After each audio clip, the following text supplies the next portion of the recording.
Good morning dear. द्वितीय semester के पिछली कक्षाओं में हमने विभिन्न संख्याओं के बारे में चर्चा की थी।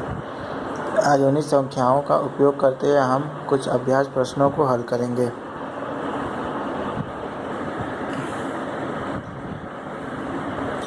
जैसा कि यहाँ पे आपको एक प्रश्न दिया जा रहा है, 3/5 का योग एवं गुणन प्रतिलोम लिखिए। योग से प्रतिलोम से हमारा मतलब जोड़ से होता है। तो योग प्रतिलोम का मतलब, जैसा कि पिछली कक्षाओं में आपको बताया गया था कि किसी संख्या में हम ऐसी संख्या को जोड़ें कि जो हमारा योगफल वो 0 हो जाए।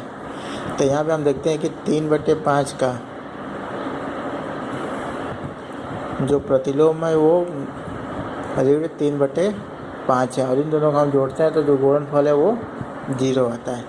इसलिए हमारा 3/5 का जो योग प्रतिलोम होगा वो ऋण 3/5 होगा। इसी प्रकार हम गुणन प्रतिलोम को अगर देखते हैं तो गुणन प्रतिलोम की परिभाषा ये कहती है कि किसी संख्या में हम ऐसी संख्या से गुणा करें कि गुणनफल जो हो 1 हो जाए। तो यहाँ पे अगर हम 3/5 में गुणा करते हैं 5/3 का, तो इनका जो गुणनफल होगा वो 1 आएगा। इसलिए 3/5 का जो गुणन प्रतिलोम होगा वो 5/3 होगा।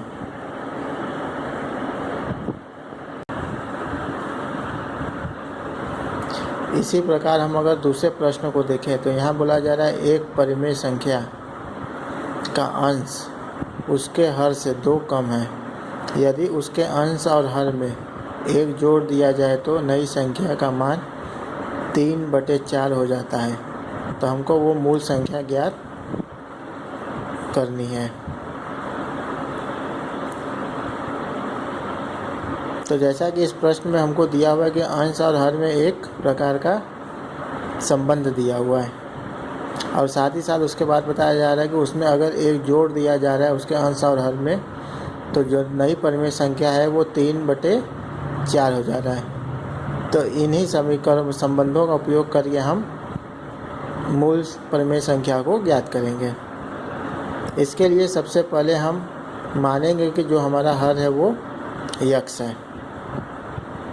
अगर ये हर हमारा यक्स है तो जो प्रश्नानुसार है बोला जा रहा है कि जो अंश है वो हर के 2 कम है। तो अगर हमारा हर यक्स है तो अंश में से हम क्या करेंगे, 2 घटा देंगे।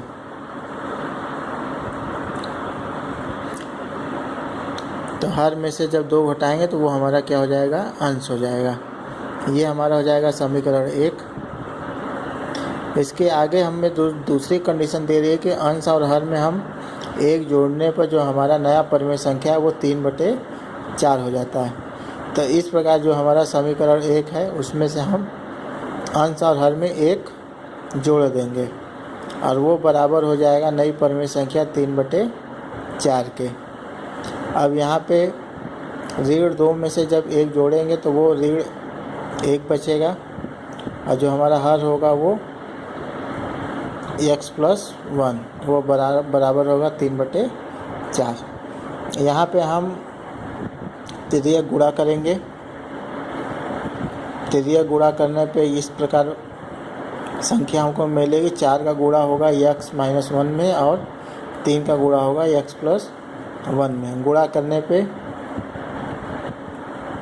4x-4 बराबर 3x+3।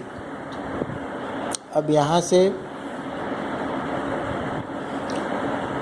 x वाले टर्म को हम बाएं पक्ष में ले जाएंगे और जो हमारा संख्या है तो उसको हम दाएं पक्ष में लाएंगे।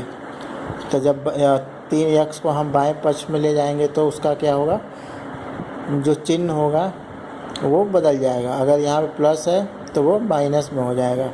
उसी प्रकार 4 को जब हम उधर ले जाएंगे तो उसका भी चिन्ह बदल के माइनस से प्लस हो जाएगा। तो इस प्रकार 4x में से जब हम 3x घटाएंगे तो x बचेगा, अब 3 और 4 को जोड़ेंगे तो 7 हो जाएगा। तो इस प्रकार x का मान हमें 7 मिल जाएगा, और x का मान को समीकरण 1 में रखने पर जब x का मान समीकरण 1 में रखेंगे तो अंश में आएगा 7 - 2 और हर में आएगा 7। जब 7 में से 2 माइनस करेंगे तो बचेगा 5। यही हमारा हो जाएगा परिमेय संख्या 5/7। इसी प्रकार हमारे पास एक प्रश्न है, 1/4 और 1/3 में तुलना करना है कि कौन सी संख्या बड़ी है। तो सबसे पहले हम दोनों संख्याओं में से जो दोनों का हर है 4 और 3, उनका लघुत्तम समापवर्त निकालेंगे और 4 और 3 का जो लघुत्तम समापवर्त होगा वो 12 आएगा। इस लघुत्तम समापवर्त यानी कि जो 12 से दोनों संख्याओं में हम गुणा कर देंगे। तो जब 1/4 में 12 से गुणा करेंगे तो 4 से 12 3 बार में कट के 3 बचेगा। उसी प्रकार दूसरी संख्या में जब 12 का गुणा करेंगे तो हमें 4 मिलेगा। तो 3 और 4 में देखते हैं कि 4 जो है वो बड़ी संख्या है, इसलिए हमारा जो परिमेय संख्या 1/3 है वो बड़ी संख्या होगी।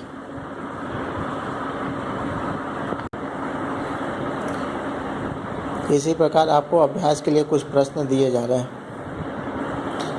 आपको बताना है रोमन संकेत क्या होते हैं और 1 से 11 तक के संख्याक व्यक्त करने के लिए तालिका बनाना है। यानी कि आपको रोमन संख्या क्या होता है वो बताना है और 1 से 11 तक की संख्याओं को रोमन संख्या में लिखकर बताना है आपको। दूसरी संख्या में है √7 यानी 7 का वर्गमूल,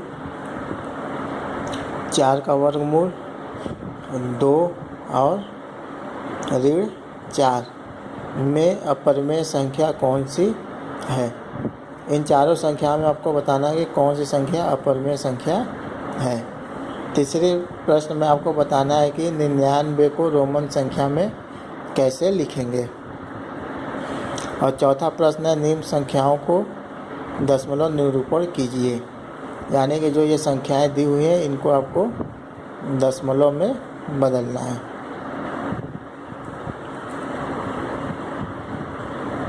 अगले क्लास में हम नए चैप्टर को स्टार्ट करेंगे।